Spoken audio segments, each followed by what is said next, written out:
natin, the grand. Yan na yun. Ang huli. Oo, ang huling ano. Ang huling sayaw. Bakbakan. Bakbakan sa dance floor. Ganda. Yan na. Yes, abangan nyo yan. Talaga naman, Diyos ko. Final Ay, battle kabang-abang na yan. talaga. The final battle na po ito, Tito Boy. Ako, I love it, when people say, what are you gonna dance if it is your last? Di ba? Yung expression na, pag halimbawa huling sayaw mo, ano kaya yun? I love that. I love that question. Sa dami mong show sa Amerika, halimbawa lamang may makasalubong ka na pakindat-kindat Ay. at nagpapahiwatig ng pagmamahal. Ay.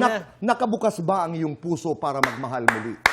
Hindi na, wala na, Tito Boy. Wala na. Ayoko na. Magsabi ka naman ng, talaga? Ayoko na po. Ayaw Ayoko mo na na. po. Ayoko. Ayaw mo na. Tama na. Okay na Tama ako. na. Okay na ako sa mga anak ko. Okay na ako sa negosyo ko. Okay ako sa karir ko. I'm happy. Okay. Halimbawa, umatras siya dahil hindi mo pinapansin. Bumalik uli Oh, at bila- nagpapapansin. Bilan niya ako ng island. Aalis na yun. Yan. Alis na yun. Island. Go, bilan Gusto niya ko, ng Coach island. Jay, sino ba talagang mas maganda? Si Marian o si Pokwang? Maganda sila parehas, Tito Boy. Siguro si Mamang kasi, minsan inaano niya si Ate Yan yan na sobrang ganda. Pero si Mamang din kasi, may sarili siyang beauty sa totoo lang eh. Ginagaya nga ako ni Marian. Oo nga.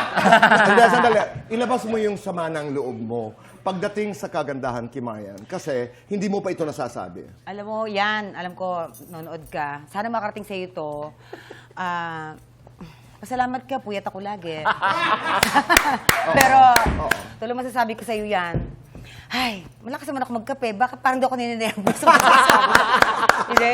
Si Marian kasi, ang ganda niya is hindi lang talaga sa mukha. No, pati- inside and out. Grabe yan. Tama. Tito Boy, grabe. Ako naman, I like the spunk of this girl. Yes. At hindi ko kailanman malilimutan na nag-umpisa kami ng fast talk. Ang aming unang panauhin ay si Marian. Marian. Di ba? At nag-trending yung kanyang kasuotan doon. Totoo. Grabe talaga. Ako naman, sobra lang ang... That means a lot to me.